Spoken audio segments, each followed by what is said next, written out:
My name's Dana Ripper. I actually put our names down here because I often forget to introduce myself. I am one of the co-founders of the Missouri River Bird Observatory. You will see Hannah McFarland and Teresa Enderly. They are also with MRBO. And the three of us are like all co-project leaders for BirdSafe Kansas City. And we also have a few partner organizations that I'll get to at the end. So MRBO has a mission of the conservation of birds and their habitats via science, education, and advocacy. So we're at just mrbo.org if you want to learn more about all the various things the organization does. So this is what we're going to do tonight. I'm going to give a little bit of the project background. We're going to talk about the app iNaturalist a little bit. We're going to talk about the routes and buildings to be surveyed here in spring of 2022. We're going to talk a little bit about the contents and use of the Google Drive folder that we've set up, Hannah has set up specifically for all of us volunteers on the project, and then do a discussion and Q&A. I'm going to go through things fairly quickly because we've found in the past when doing these trainings, it can almost get more confusing if I try and share too much information. And these surveys are really kind of, they're easier to do than to talk about. Okay, so why are we doing this is what I want to show you. And you can see here that of the many different drivers of bird declines, and this does not include indirect causes such as habitat loss, outdoor and feral cats are number one, but collisions with windows is number two. And so it's something that in comparison to things like habitat loss and climate change and conversion of vegetation and other kinds of like amorphous drivers of bird declines, window collisions is a relatively easy fix that we can work on very, very directly. Did that go away when I hit? Okay, great. Okay, all right, so that's our number, and this is a pretty conservative estimate. So these are some interesting stats here that came out of a lab in Oklahoma that looked at all manner of studies over many years of window collisions. And so you can see sort of the percentages. So residences are a big problem, and this is always a great outreach opportunity for all of us to speak to people about their individual homes. What BirdSafe Kansas City is focused on is more of this, the mortality at low-rise buildings. So basically, 5 stories or less. And then we often hear about the high-rise buildings with these big catastrophic events where a lot of birds will hit a building in one really bad incident. But because there are far more residences and low-rise buildings just across the country and the world, that is where the majority of mortality occurs. So light causes migrating birds to become disoriented. I'm sure all of you have heard about a lot of different lights out efforts, and that is something that we're kind of a part of. It's not what we're studying directly with BirdSafeKC, but it's a really, really important component. So as birds migrate at night, which many of our migratory species do, the lights around cities and even small towns cause birds to become disoriented, and they will come down and sometimes strike buildings at that time, but also it might cause them to come down out of migration earlier than they should. So whether that happens or whether they just end up kind of alighting in our cities during their migration, what will happen then is they start kind of foraging throughout the city, and there's, enormous amounts of glass for them to hit in any sort of cityscape situation. So once they're down in our cities, window reflectivity or transparency can cause birds to think that there's nothing there or something good there and try to fly through. So here's a couple examples of that. And this is one of our partners, Johnson County Community College. So these are slides from the JCCC study. And so you can see that birds can see a continuation of the environment through the glass. Like this is a great example. A bird's going to think that it can get to this tree over here. There's also reflectivity. So again, this picture on the right is maybe the best one. You can see trees reflected perfectly. I'm sure we've all seen this. There's quite a lot of mirrored buildings in Kansas City, and when vegetation is reflected, that well, birds think it's really there and try to fly to it.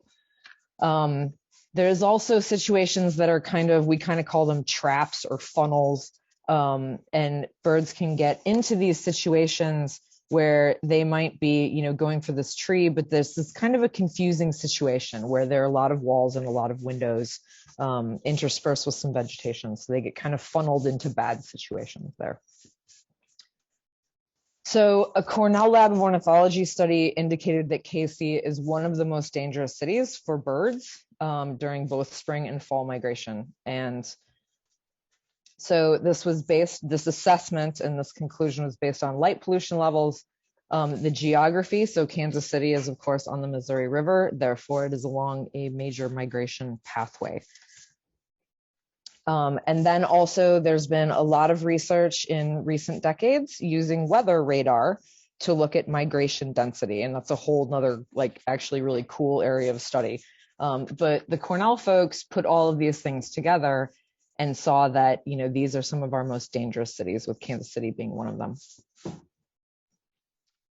So these aren't happy news stories or anything, but on the positive side, this is something that has been more and more in the news, more recognized, and just more sort of in the mainstream public consciousness in the past few years than it was before. So even in 2019, when we started this project, I literally had people be like, seriously, birds crash into windows? And you wouldn't think so, but it happens a lot. And we've all probably known even a person that's maybe walked into a sliding glass door. So if you don't know what it is and you can't see it, any organism could really undergo this fate. So more people know about it, though, which is a really good thing, which means that more solutions are being implemented. So the goals of our project are to show the scope of the problem, and we'll get a little bit more into that, but identify the problematic portions of problematic buildings. So I mentioned all of the many mirrored buildings around Kansas City. And really, though, just because a building is mirrored doesn't necessarily mean that it's super highly strike prone. You kind of really need to have that combination of reflective vegetation placed in certain locations around a building for birds to really see that and try and fly to it and strike the building. So what we want to do is be able to identify particular windows or sets of windows on buildings in KC, and then speak with the proper people involved, so the building owner or the property management company, and be able to say to them, hey, if you just treat these few windows, you'll reduce bird mortality that you don't mean to have on your building by a very large percentage. So from a very practical standpoint, we just really can't go to a building owner and say, you need to treat your entire building, because that would be prohibitively expensive. And in many cases unnecessary as well. So yeah, voluntary strategies for reducing strikes. So that's our ultimate goal, right? Is to reduce or stop this completely from happening in the worst places in KC and save hundreds of birds every migration season. So a little bit more on the whole problematic windows. You can see here again, this is an example from Johnson County Community College. And you can see these are the number of birds during spring that struck this building and where. And so these windows did not have any birds strike them. This had 3, this had 11, this had 2. So what is it about this window? Well, it's perfectly placed to reflect this particular tree. And so the folks we worked with at Johnson County Community College have done just an excellent and very robustly designed study on documenting window strikes and then treating the worst windows. But in this case, what actually happened was the college had to cut down that tree for a totally different reason, of difference in, they had some construction going on. And so that tree was removed and birds do not hit that window anymore. So that is a method of reducing bird strikes that some people would do and some people wouldn't do. In this case, it was coincidental. but the data showed that that was not a bad window anymore after that. Okay, so a little bit about the methodology here. The data collection part of this project. So we kind of think of it as like data collection, which is like the foundation of this whole thing, so that we can take those data and do outreach to building owners with them. So the methodology that we follow is conducting searches as often as feasible. Everyone that works on this project is volunteering their time. And so we just basically ask that as often as you can, we are delighted to have your assistance. In the spring, peak migration is about the 25th of April to about the 25th of May. So if you are in a position where, you know, you can really only devote a few weeks to volunteering on this project, that would be the exact time that we would love to have your help. So basically, you go out, you walk a route, and we'll show some examples of that, of course, or a building according to the maps provided. Locate and document any dead birds or stunned birds.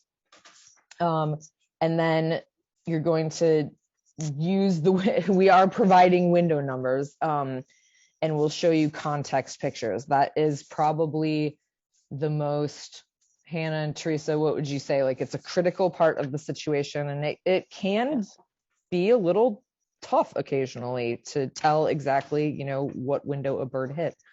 But we have ways of documenting it so that we can be as accurate and precise as possible. So some challenges that we have faced, that we all face ongoing. At various properties, there are, of course, cleanup crews and sidewalk sweepers that almost certainly get to an unknown number of bird carcasses before we get to them on survey. So whatever counts we have of dead birds in Kansas City, they are lower than the truth. There's basically no question about that. So what to do if you find a live bird? Sometimes that's a difficult situation. Sometimes birds are clearly stunned but really can't be caught. Sometimes you yourself are in a position where you really can't go pick up that bird and get it to a rehab facility. But if you can, Lakeside Nature Center, there in the Swope Park area, is where we have taken our stunned birds that are still alive, and they have a pretty darn high success rate at rehabilitating birds. In some cases, it's not possible. It's a good thing to mention at this juncture that a lot of times we believe that a bird is okay because it has flown away, but news from the rehabbers of the world indicates that they often do perish later. So it's important to document, even if you find a live bird that's stunned, even if it's flying and you can't catch it, we still consider it a data point for this study. There are some cases, some buildings where we just survey from public sidewalks. And there are some sites where we have gotten permission to survey. So we are not trespassing on private property. And that's a really important point. And maybe later, Teresa, if you want to comment a little bit more about that, because you've been doing a ton of the permission getting. And then, so from a purely scientific and data collection point of view, again, this is a volunteer project. And so we're not surveying every single day. That would be wonderful, but it almost never happens. So migration is extremely, extremely variable. And so from a data standpoint, if we have gaps in the data for several days, we again know that we're probably severely undercounting birds. You know, that's kind of an insurmountable problem, but we do the best we can. So a little bit about surveying itself. Okay, so we're gonna look at the Google folder later, and please, folks, please don't be overwhelmed or put off by this. It's in reality, when you're doing it, it's a lot easier than speaking about it. We provide both maps of the routes and buildings and schematics showing the windows and their numbering. So that was just an example of a map. Here is an example of a window schematic that is on that route, and that was down at Ward Parkway. So you can see it's been Hannah that has done a lot of work in numbering the sections and then numbering the buildings, or excuse me, numbering the windows along the sections. So this allows us to know, right? Tons of birds hit, section S7, window 2.2 right here because the reflection is so good. No birds hit, this window up here or this. And we've also, in many cases, moved to window columns. And so you would just do S7 column 4. And this is something, the first time that you go out, you might be like, you're looking at a picture, you might have your phone or your iPad and looking at it electronically. And it's a little bit daunting, but it definitely gets easier over time. And unfortunately, you'll get to know the worst windows pretty quickly. Okay. So this is what we call a carcass card. It goes with any collected carcasses. We do ask that you do these even if you're not collecting the carcasses, which is also fine. But this gets filled out, and you'll see in a slide or two, when you take a picture of the bird carcass, it sits next to the carcass.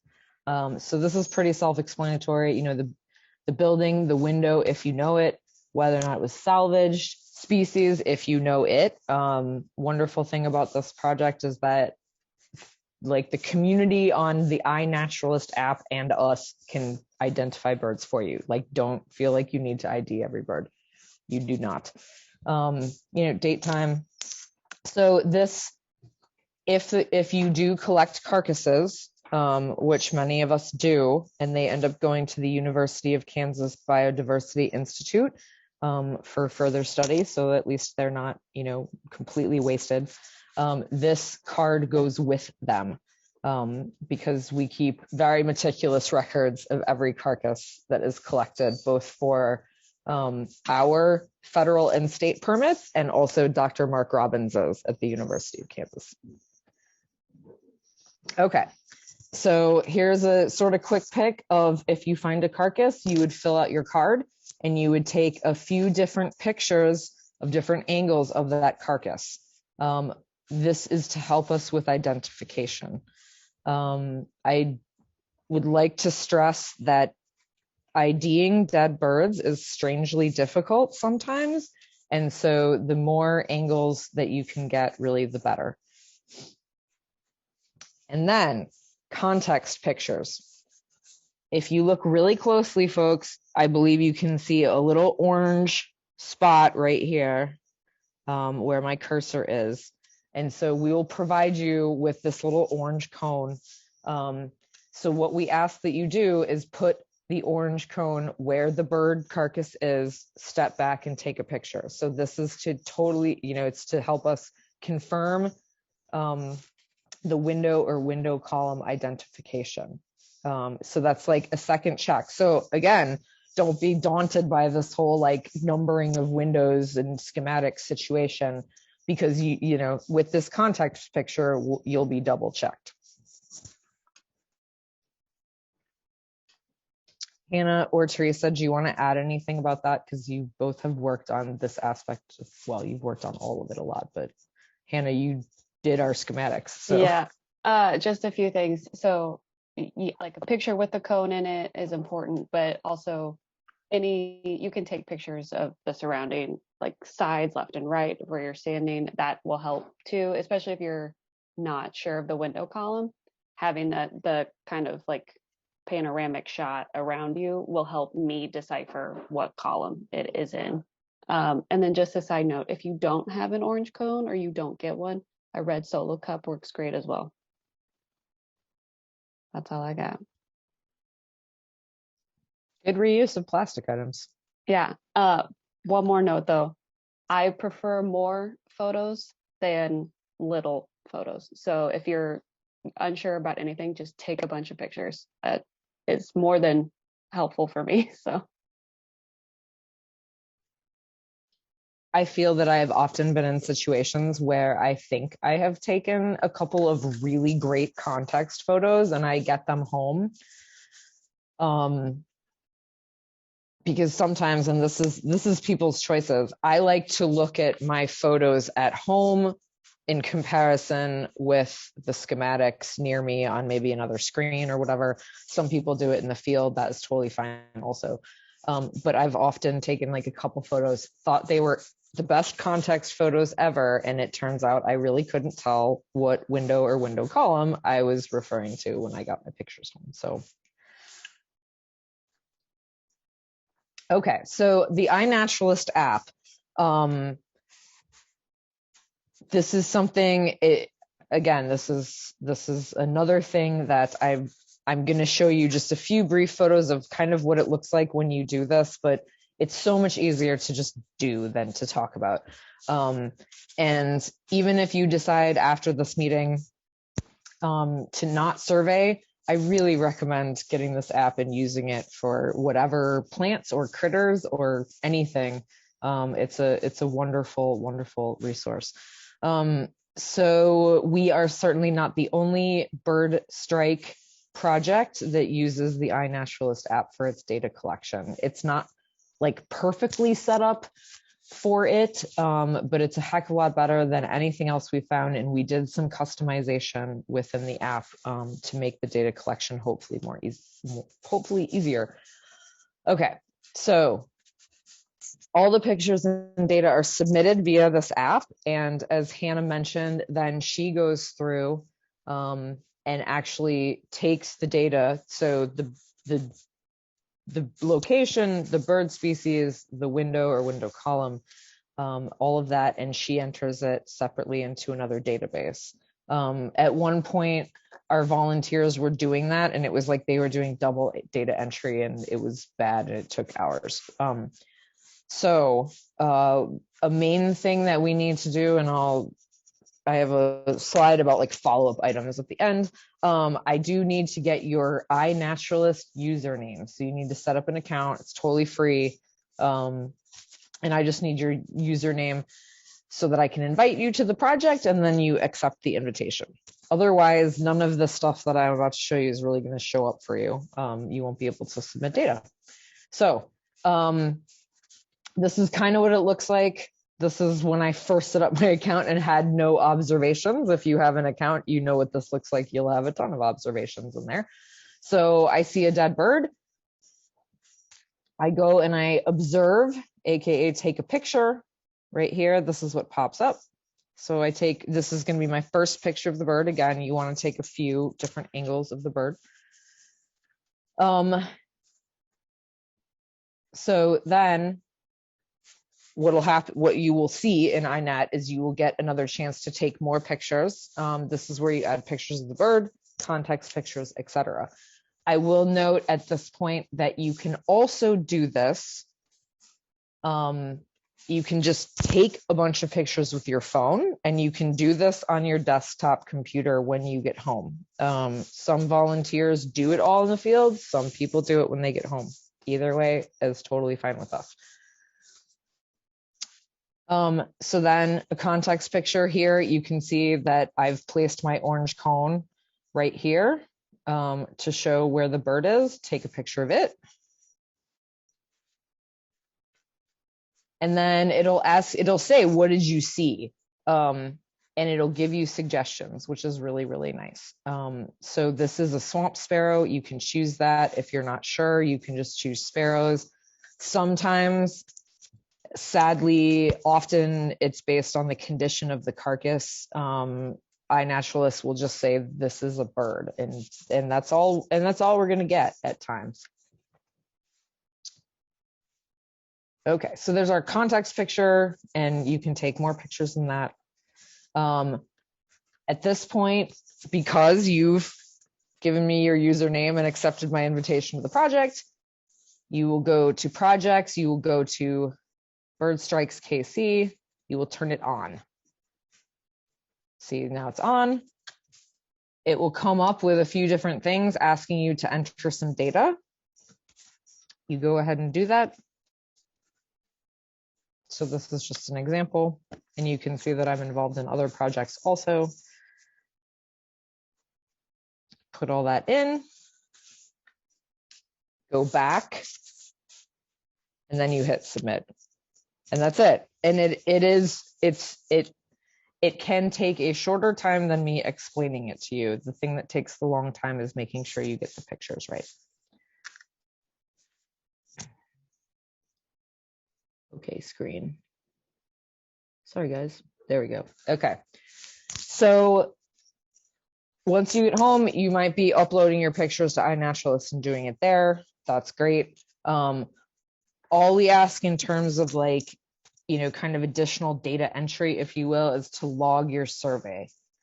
So, oops, if we don't know that you are out surveying, we don't know to look for your iNaturalist data. This also helps us with a lot of double checking.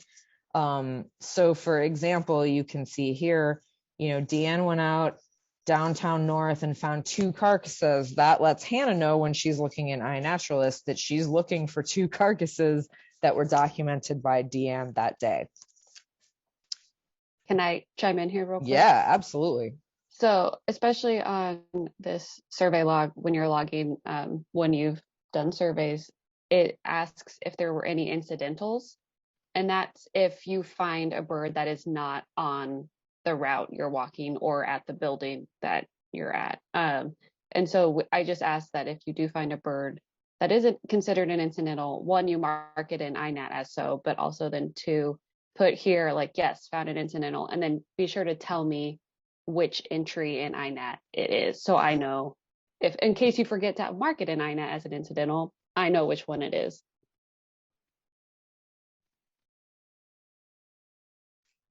The other thing that's super important about this log is this part right here. Was the entire route done? So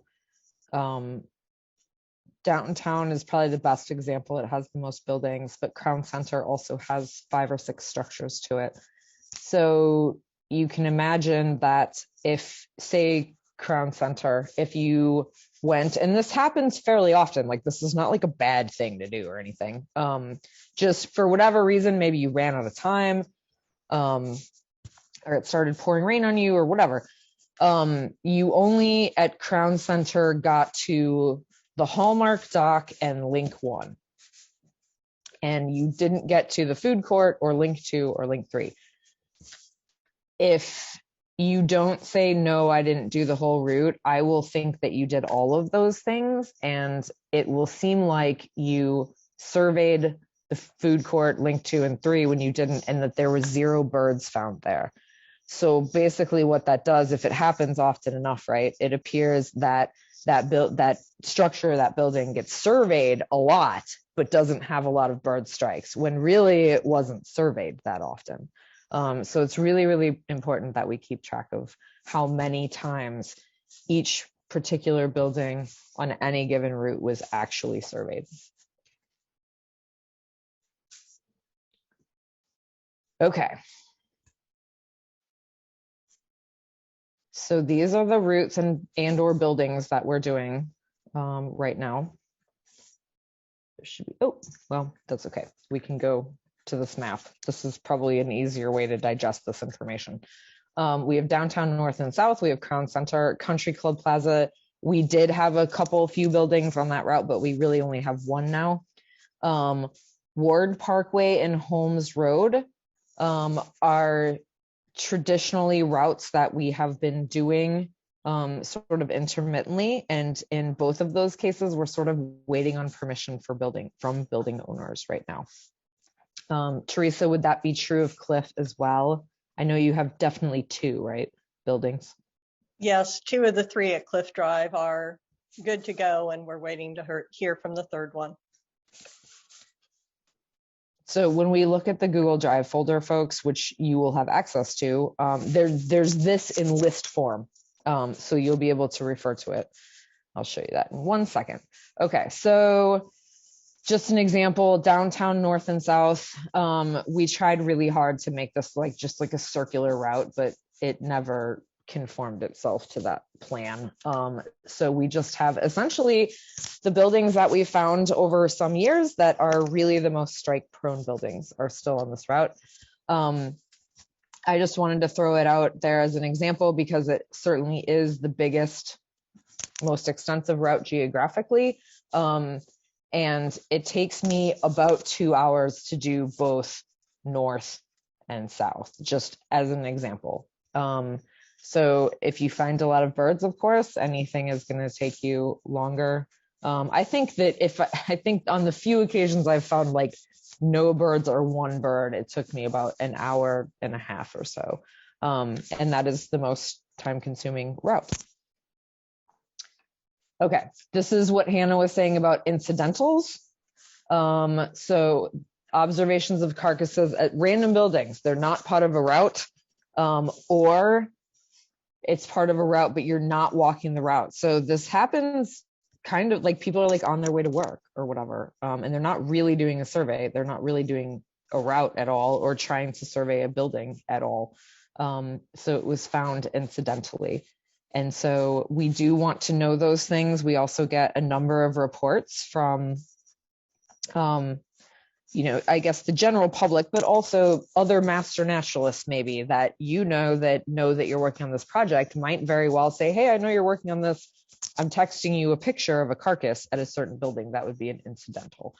And it happens pretty often. And one of the, I think, benefits of logging this is that there have been buildings that have been switched from not being on a route, but because so many incidentals were reported to us, they became part of routes. So here, back at the little iNat screen here, if incidental, please type yes. So this is just an example of how you would put in an incidental. The window doesn't have a number because we don't have schematics for random buildings that aren't on routes. And so oftentimes folks will just be like 7 windows east from the front entrance. Just however you can possibly describe it. We get different descriptions, but just try to be as descriptive as possible. Okay, so I really, doubt that folks in, this meeting probably need to have this belabored. I know you don't, but just be, please be cognizant of the fact that people think we're super weird for picking up dead birds. I mean, that's one thing. But, again, we're not trespassing on private property. We're certainly not, going up to tenants of buildings and saying, hey, do you know that a bunch of birds die on your building? And so just please be cognizant of that. I put this, this article from Audubon. So there was an incident in Texas. This is one of the less than 1%, but a big catastrophic incident where a huge migratory flock hit this building in, I believe, Galveston. And because of some good relationships that had been cultivated over some years in communities, the local Audubon Society got that building to change its ways. They turn off most of their lights at night. You can see it on the right instead of on the left. So having good relationships, as much as we possibly can sometimes result in really big positive outcomes. Okay, so thanks. These are our other partners. This is Crystal Antone of Johnson County Community College. She mentored me and Hannah also. And a lot of what we do is based on her study, which is just an excellent study. If you can see her speak sometime, she's great. And the study is just awesome. Burroughs Audubon of Kansas City is also a partner. We've learned a lot from the American Bird Conservancy, and I cannot overstate enough that this project would not be possible without all of you, without volunteers. So big thanks there. I will send a follow-up email, but this is essentially what it's going to say. I'm going to need iNaturalist usernames, and then I will send the links to the Google Drive folder. I'll show you that really briefly right now. We will need to make plans, whether it's mailing it to you, which I have no problem with if you're confident to go out and try some surveys on your own, or they can be given to you at in-person kind of one-on-one trainings. Both Teresa and Teresa's closer to Kansas City than I am, but we're both willing to meet up with folks and do a practice survey, or even a real survey. And then we have some very experienced long-term volunteers that have also expressed interest in working with new volunteers. So I will say that it's a great time at the beginning of the season to just practice on your own. You're not going to be overwhelmed right now. Almost, I hope you're not anyway. Peak migration is still about a month away. There aren't going to be tons and tons of birds to overwhelm you at this point. So it's a good time to kind of get started and practice a little bit. So let's see if I can manage to show the Google Drive folder.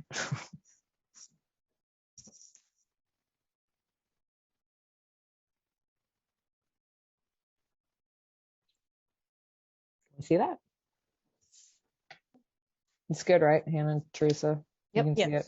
Cool. Yeah, you're good. Okay. So this is the full folder in Google Drive that we all share. And here's the volunteer survey log that I showed a screenshot of.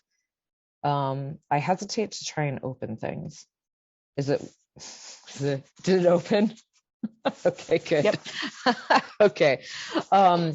Okay, so here are the routes and buildings listed out. Then I need to be able to see my screen more. Okay, there we go. Here is a calendar in which a shared calendar that we can use to sign up when you intend to go do a survey.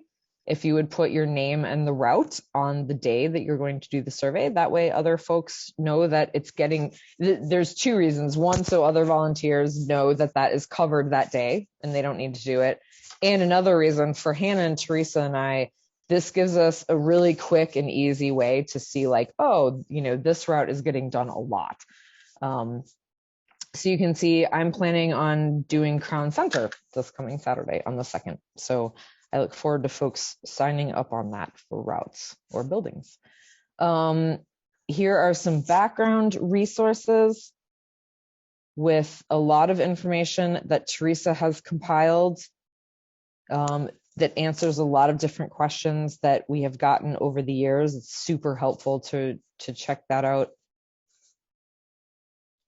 Let's see. I am always happy to print these out and give them to folks with their orange cone and their BirdSafeKC vest. These are fact sheets that are nice to have on hand in case anybody says, what are you doing? And I know that I've given them out quite a lot when people ask what I'm doing. And, most people are typically quite sort of empathetic and interested in such a unique situation. But you can also print them out yourself from this folder if you like.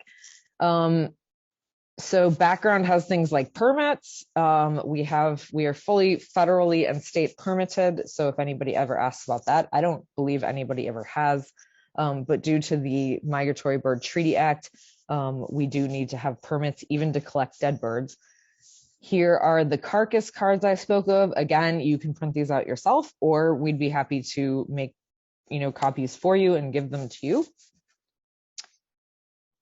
Here is the most recent report, just more background information, and you can see, the numbers of birds that we have found.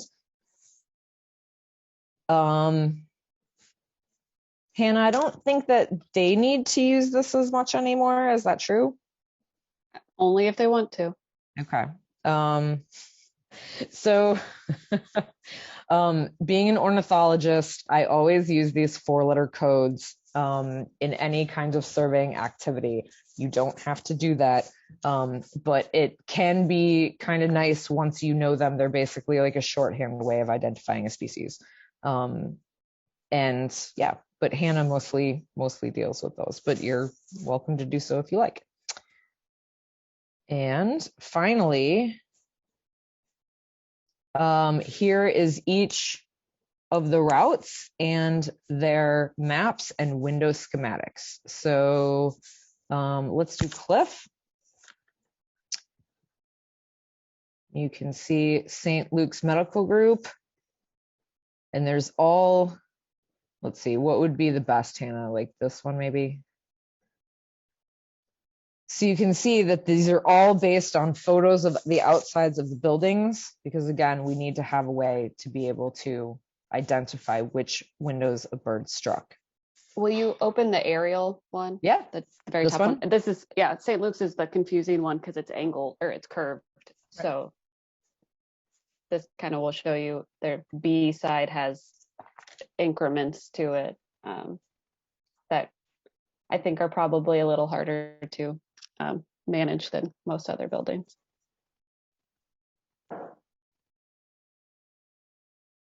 Again, context pictures. I mean,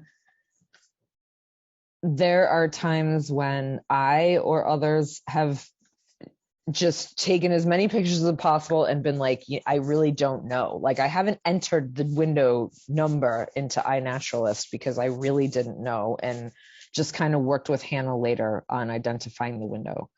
And there are times when we can only get it down to the section of the building, and that's okay.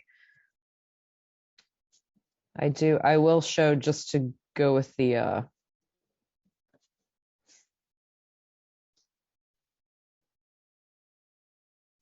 the circular building theme. So the T-Mobile Center, as we discussed a couple weeks ago at the meeting we had with some of the folks that are on tonight, the T-Mobile Center unfortunately has one of the highest strike rates in our sample of Kansas City. And you can imagine, given the architecture of this building, that making schematics of it was pretty darn difficult. But I think that they're good now, basically. We worked on this building for several years before being like really happy with the schematics. And so they're a lot easier to work with now. That being said, in reality, when you're out there, it's still not always super easy to determine like what column a bird has struck. But this makes it a lot easier than it once was. This is a building where context pictures are very, very, very important for me, from all different angles and far away, close up, everything. I think it's a good building to be an example too of the idea that we need pictures not just of the window, because any one window by itself looks like every other window. So if you can get back far enough to see the cone that you put where the carcass was found or the bird was found, see that cone in relation to something that's not another window. Yes. That's really helpful. It's not always possible, but it's helpful. And you can always use your finger in the picture to kind of point to something if you need to. That helps too. Yep. And Dana is showing you the hardest possible buildings. They're not all this challenging. No, not at all. Not at all.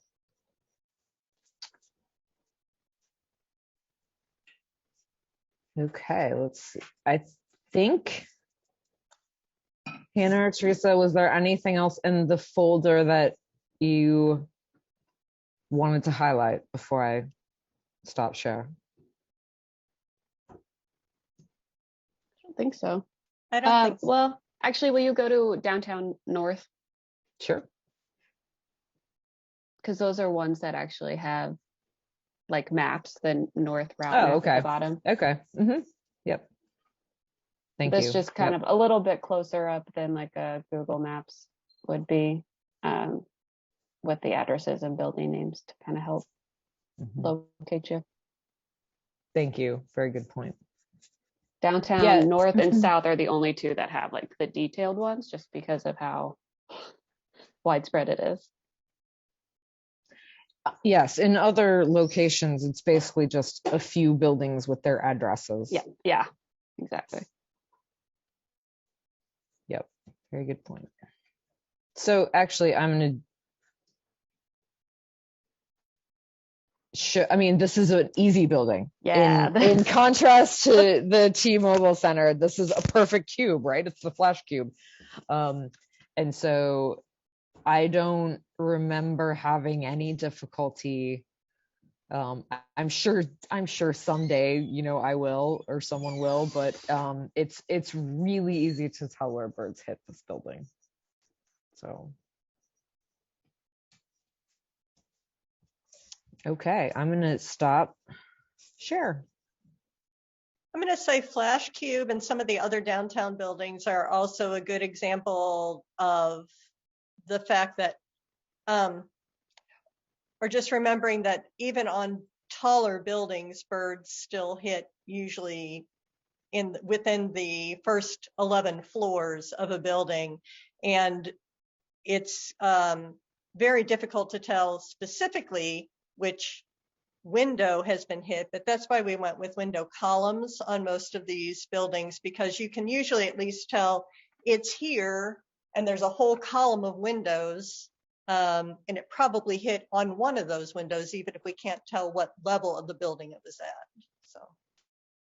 So that touches on what does the 1 through 10 mean on the schematics? It means the window columns. So if you're looking at it and there's 10 windows, it'll be 1, 2, 3, 4, 5, 6, you know, all the way to 10. And then 1 goes all the way up, 2 goes all the way up, if that makes sense.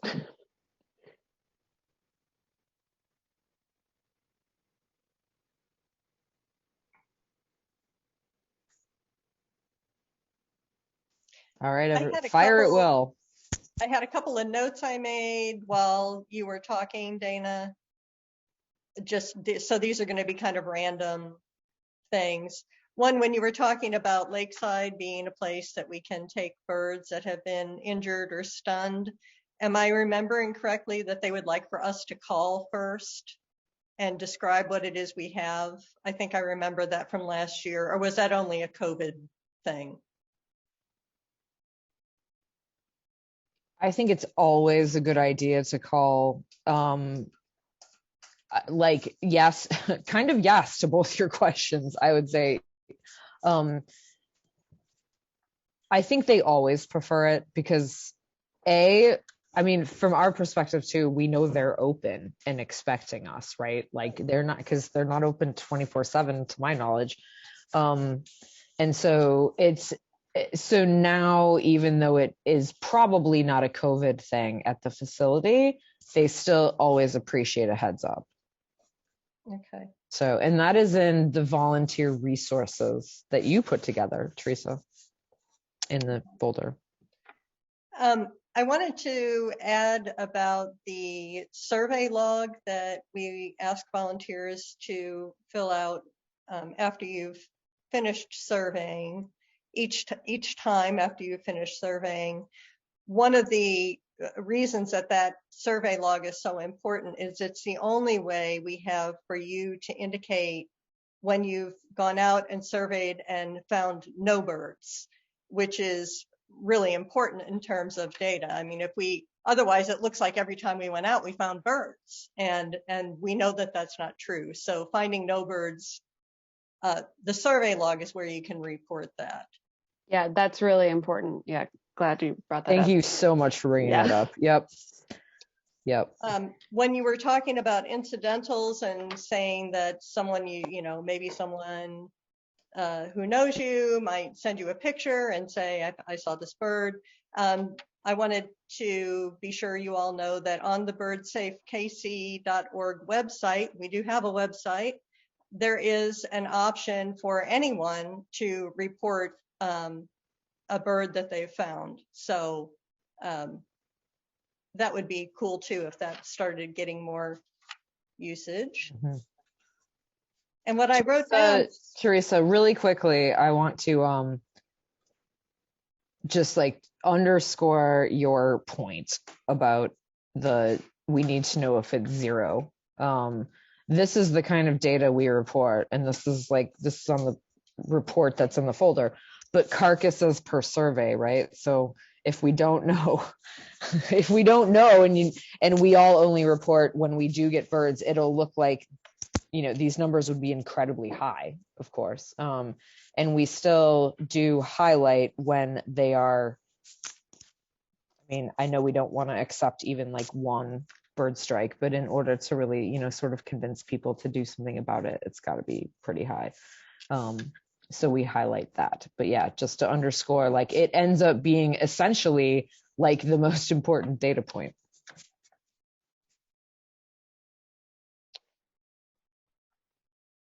And you had, I don't know really what more there is to say about permission to survey versus sidewalk surveys, but some of the buildings, especially downtown, they come up right to the sidewalk. We can be on public sidewalks. We actually asked that question of a woman who works for the Kansas City Office of Environmental Quality to be sure that we were correct, that on a public sidewalk, we can observe whatever we would like to observe.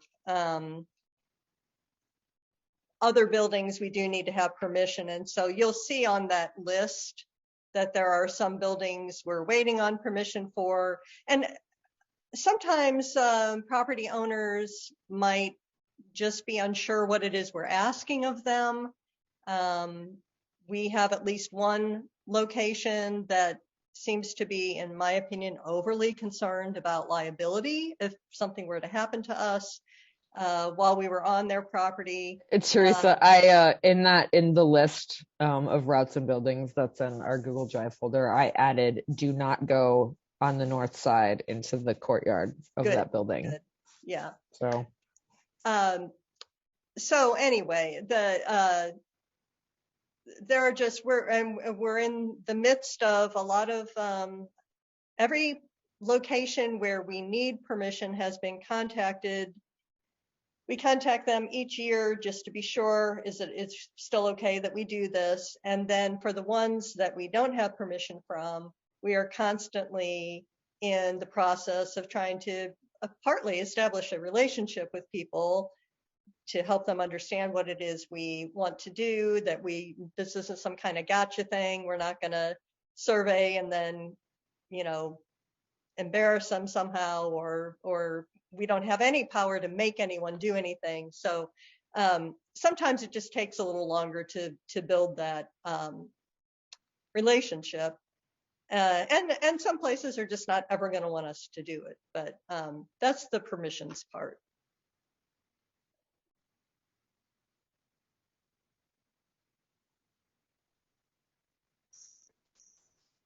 other questions, folks? What's the difference between BirdSafeKC and BirdStrikeKC? So I missed the first 20 minutes because I was out. No, Kathleen, that's not why you don't know that. It's because we actually started as Bird Strikes because it started as this data collection portion of things. And the Bird Safe name incorporates the strikes part, the data collection part, and the outreach and education part. So we want birds to be safe, but we collect data on their strikes, basically. So the iNaturalist project, we've mostly moved to the name just BirdSafe. Like the website is BirdSafeKC.org. The reports are coming out as BirdSafe, but the iNaturalist project remains that Bird Strikes name. Okay. Thanks.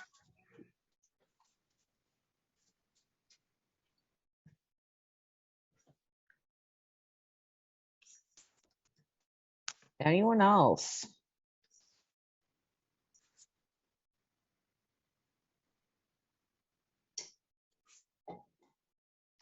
So as promised / threatened, I will send a follow-up email to all of you. Just sort of like some bullet points, like next steps. And then please, we would love to meet up with you. Also, like, feel free to, if you, as I said, feel like confident to go ahead and, start doing a survey and learning on your own. Some people kind of prefer to just like learn by doing and not have someone there. That is fine also. But I do want to get everyone that is going to survey a vest. It's a safety vest, basically like a construction vest, but it's black with kind of a silvery reflective material and a big BirdSafeKC logo on the back. We look very official, especially if we're carrying clipboards. Seriously, like people, if before the vest, people were always like, what are you doing? And now that we have official vests, we get very few questions. So it's kind of interesting sociologically. But in any case, it is a nice thing to have, and it's got big pockets and stuff. So that and the orange cone, and if folks want, so I'm happy to do the printouts, as I said. In the first 20 minutes that I missed, did you say anything if you're collecting the birds and the carcass? Is it a bag, a box?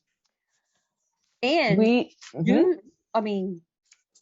do we need to put some rubber gloves in our pockets because birds carry so many diseases? Excellent questions, Kathleen. And I honestly, I'm glad that they were asked, because I have a link for all of you to look at because of a current kind of disease possibility. So it is everyone's individual choice if they want to collect carcasses or not. What we typically do is meet up at the end of the season and receive them, or folks can take them to Johnson County Community College. I don't want to dissuade you, because I mean, it is a good end for, an accidentally killed bird to end up at the University of Kansas for further study. So that's positive.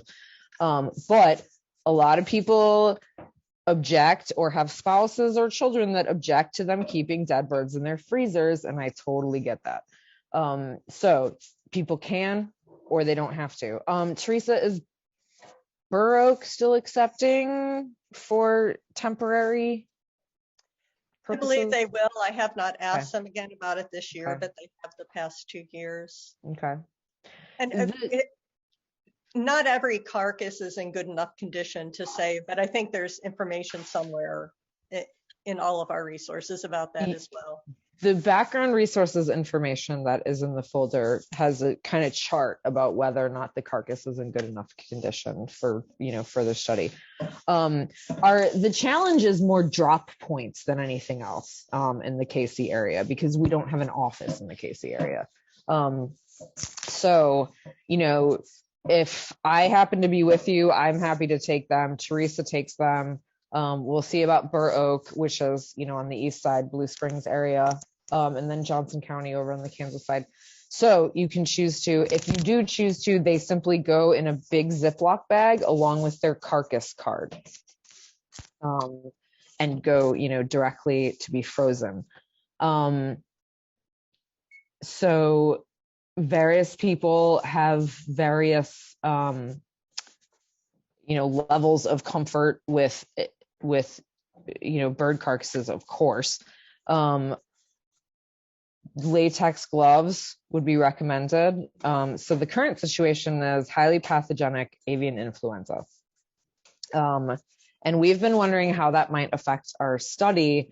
My understanding is that it is not very prevalent in songbirds, woodpeckers, etc., the birds that we are going to be studying. It is far more prevalent in things like waterfowl, right? And that's where we often hear about it. That being said, that might be an extra deterrent to folks. I'm going to send you a link to a really, really, really informative webinar that we watched the other day about this topic and about the relative risks regarding this. So yeah, all the way from latex. Another option is tongs, just handling the bird with tongs, moving it around to be able to take pictures, and then tonging it into a bag so that you never touch it at all. So everywhere from that to folks like myself who've been handling birds for so long that I just handle them.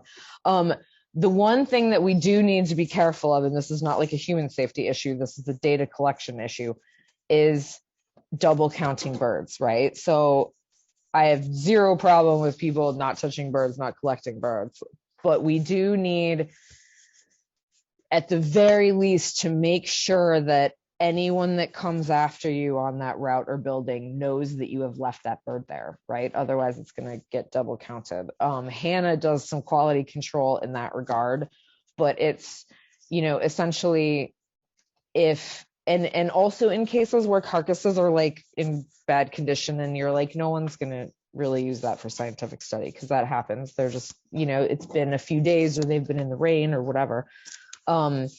I will take them and move them to like some bushes so that they just have no chance of being seen again. People have, thrown them in a nearby trash can, which is very sad, but it is, they don't know. And it's another way to remove them from being double counted. Dana, Mm-hmm. could you please include Linda Callahan? She did not get the link. Mm-hmm. So, and I sure can. in case I forget to send something to her, she is very interested in. So, okay. Yeah. Thanks, Francis. Yep. And do you have her email? Do you I do. know? I do. Okay. Yep. Okay. I sure do. Good. Yep. Great. Thanks. No problem. Could a thought to prevent, if you're doing Crown Center or whatever on Saturday and somebody else goes on Monday, has it ever been thought to, like, if whoever doesn't want to pick up the birds and all that, like, use chalk and put an X like where it is, like, or a check mark or something that this has been counted? Yes, I do believe we discussed that actually. The only problem with it is just, if it rains, any kind of weather, even like foot traffic could potentially move that. I will say at Crown Center, they really don't seem to do like sweep the sidewalks. Yeah, which I found very, very surprising actually, but downtown more so. So Crown Center, actually, Kathleen, is a good example of a place where if we don't move them, it doesn't really seem like anyone else ever does either, in my experience, or at least very, very rarely. So yeah, that might work as long as it's not a well-trafficked area or, no weather. Or a storm like tonight's coming in and it washes. Right. And if you think you double counted a bird, just put it in the survey log as a note at the side. And so I know when I'm entering things that there could be possibly 2 entries. I would say, Hannah and Teresa, correct me if I'm wrong. Like, I would say like maybe half of our volunteers do collect and freeze their birds, and about half kind of don't. One has been taking them to Lakeside as food for the Lakeside residents, but I don't believe that Lakeside is going to allow that during highly pathogenic avian influenza. I don't think that's going to be a thing. But some do and some don't, and we really have had very few double counting problems, I would say, largely because of the movement of birds or people being careful just to say like this might be double counting or whatever. I guess if there's no more questions. All right, everybody. Well, thank you so much. I really hope that you join the project. As I said, like, it would not exist if it weren't for volunteers. So I really appreciate your time and your considering